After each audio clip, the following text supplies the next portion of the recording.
भाषा में पाठ 22 पत्र लेखन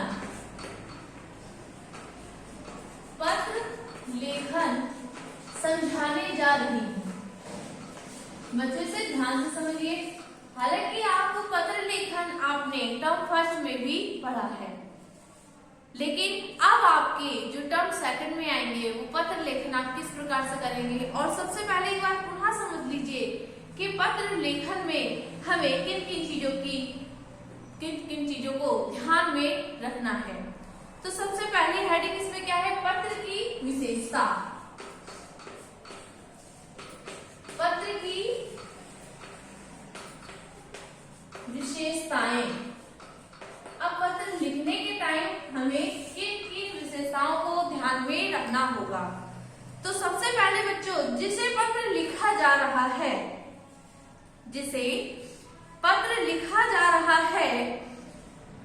उसे लेखक के संबंध का पता चलता है। दूसरा पॉइंट, पत्र लेखन से हमें लेखक के व्यक्तित्व का ज्ञान होता है, अर्थात जो पत्र लिख रहा है उससे हमें उसके व्यक्तित्व का ज्ञान होता है। नेक्स्ट है, पत्र की भाषा सरल एवं सटीक होनी चाहिए, अर्थात जब हम पत्र लिखते हैं तो पत्र लेखन के दौरान जो भाषा का प्रयोग करते हैं वह कैसा होना चाहिए, सरल एवं सटीक, जिससे सामने वाले व्यक्ति जिसको आप पत्र लिख करके समझाना चाहते हैं वह उससे समझ सके। इसके आगे अनौपचारिक पत्र प्रायः भाव प्रधान होता है और औपचारिक पत्र प्रभावी, संक्षिप्त एवं विषयानुरूप होना चाहिए।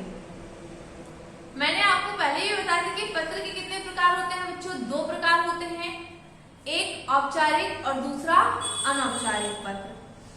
अब इसमें आपका जो एनुअल में पत्र आएंगे तो सबसे पहला पत्र है आपका इसमें आने वाला, हर्ष की ओर से उसके मित्र मधुर को IIT में दाखिला मिलने पर बधाई देते हुए पत्र लिखे।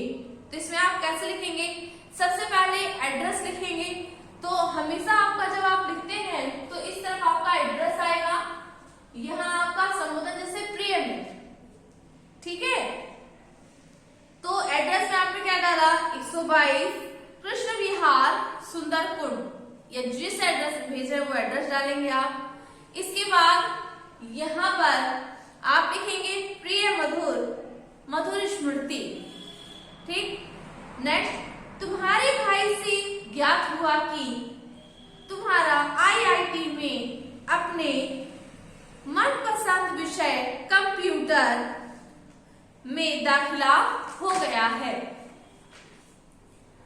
मित्र, बहुत बहुत बधाई हो, तुमने इसके लिए दिन रात एक कर दिया था।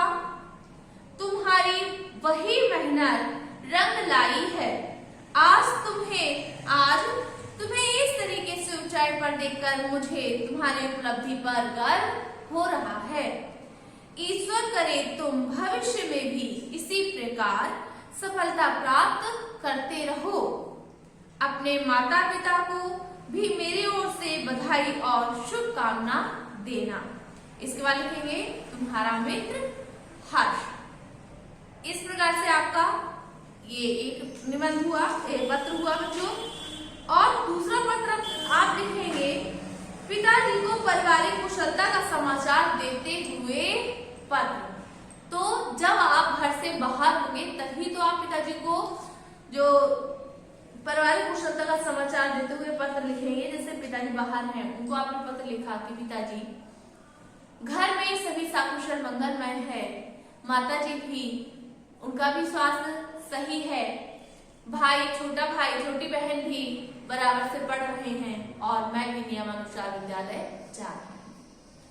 आशा करता हूँ कि आप भी सकुशल से होंगे। इस प्रकार से आप पत्र का लेखन करेंगे। बच्चों, पत्र लिखने में जैसा कि भी आपने इसकी विशेषताओं को समझा, जब हम पत्र लिखना प्रारंभ करते हैं तो सबसे पहले हम संबोधन का प्रयोग करते हैं। इसका प्रयोग करते हैं संबोधन का, क्योंकि किसी को भी पत्र लिखते, चाहे वो आपका मित्र हो, चाहे आपका सगा संबंधी हो या फिर अधिकारी हो, तो सबसे पहले हम जिसके नाम से पत्र लिखते हैं उसे वहां पर पहले डालते हैं। जो लिख रहा है वो अपना एड्रेस डालेगा, अपना नाम डाल के प्रेषक के रूप में, तब जाके वो पत्र दिया जाता है। तो बच्चों आपके तो समझ में आ गया होगा कि पत्र में कैसे लिखना है। पत्र लिखते समय हमें भाषा को सरल, सुस्पष्ट और किस तरीके से होना चाहिए कि सामने वाले को समझ में आ सके, हमें ऐसी भाषा का प्रयोग करना चाहिए। बच्चों इस प्रकार से आपका जो एनुअल का कोर्स है वो तो पूरा हुआ। आप अपनी नोटबुक में सबसे पहले पत्र लेखन में इन दोनों पत्रों को लिखेंगे और इन्हें याद भी करेंगे। एक बार मैं पुनः रिवीजन कर देती हूँ। सबसे पहले देखिए आपका इसमें कहानी लेखन में कुछ बच्चों ने कहा कि मैम कहानी लेखन बता दीजिए। तो कहानी लेखन में बेटा दो ही आएंगे आप लोगों के में।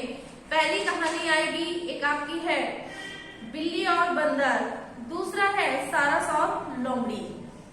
जैसा कि मैंने पिछली कक्षा में बताया था कि सारस और लोमड़ी दो लोग होते हैं आपस में, दोनों की मित्रता होती है, परंतु लोमड़ी क्या है वह चालाक होती है।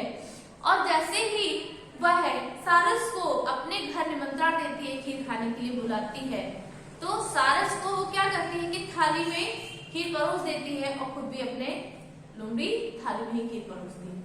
तो ये तो सभी को मालूम है कि जो सारस है उसकी चोंच लंबी होती है, वह खीर उस तरीके से खा नहीं सकता, और लोमड़ी चालाक थी, वह झट से सारी खीर चट कर दी। जब सारस ने देखा कि उसके साथ तुमने किस प्रकार से व्यवहार किया, तो सारस ने भी एक दिन लोमड़ी को अपने घर खाने पर बुलाया। उसने भी खीर बनाई, परंतु उसने क्या किया कि दो सुराही ली, जिसकी सुराही बेटा होती है जिसकी गर्दन लंबी होती है, उसमें उसने खीर को परोसा और लोमड़ी को भी निमंत्रित किया। जब लोमड़ी बड़ी खुशी से आई उसके घर और सामने जैसे ही सुराही देखती है, वह भी उसका मुंह तकने लगती है और सारा तुरंत खीर अपनी खा। तो इस कहानी के हमें माध्यम से क्या मिलता है कि हमें जैसे को तैसा करना चाहिए, अर्थात सबसे पहले तो कोशिश करनी चाहिए कि आप किसी के साथ बुरा ना करें। जब आप किसी के साथ बुरा नहीं करेंगे तो आपके साथ बुरा नहीं होगा, परंतु जब एक व्यक्ति किसी दूसरे के साथ बुरा करता है तो उसके साथ भी वैसा ही व्यवहार करना पड़ता है। जिस प्रकार से लोमड़ी की जो दुष्टता थी उसका सबक सिखाने के लिए सारस ने भी उसके प्रत्युत्तर दिया। तो बच्चों इस प्रकार से कहानी लिखन, इस बार बंदर और बिल्ली जो कहानी है वह आप लिखेंगे और उसको स्मरण भी करेंगे। कहानी में भी इन दोनों में से ही आना है। इसके बाद बच्चों जो आपका है निबंध लेखन, निबंध लेखन में मैंने आपको बताया था कि पंडित जवाहरलाल नेहरू और मेरा भारत महान, इन दोनों में से किसी एक पर आपको निबंध लिखना होगा, परंतु आपको ये दोनों ही तैयार करने होंगे। पंडित जवाहरलाल नेहरू का मैंने पूरा निबंध बता दिया था, मेरा भारत देश आपने पढ़ा होगा, मैंने बताया था कि इसमें भी आप सबसे पहले रूपरेखा लिखते हुए सारे हेडिंग्स को लिखेंगे, फिर उनको डिफाइन करेंगे। तो इस प्रकार से आपका व्याकरण का ये जो सिलेबस है वो पूरा होता है। आशा करती हूँ कि आप लोगों को निबंध लेखन, कहानी लेखन, पत्र लेखन समझ में आ गया होगा। आप सभी लोग इसे ध्यानपूर्वक अपनी उत्तर पुस्तिका में लिखेंगे तथा इसका स्मरण भी करेंगे। तो बच्चों आज के लिए इतना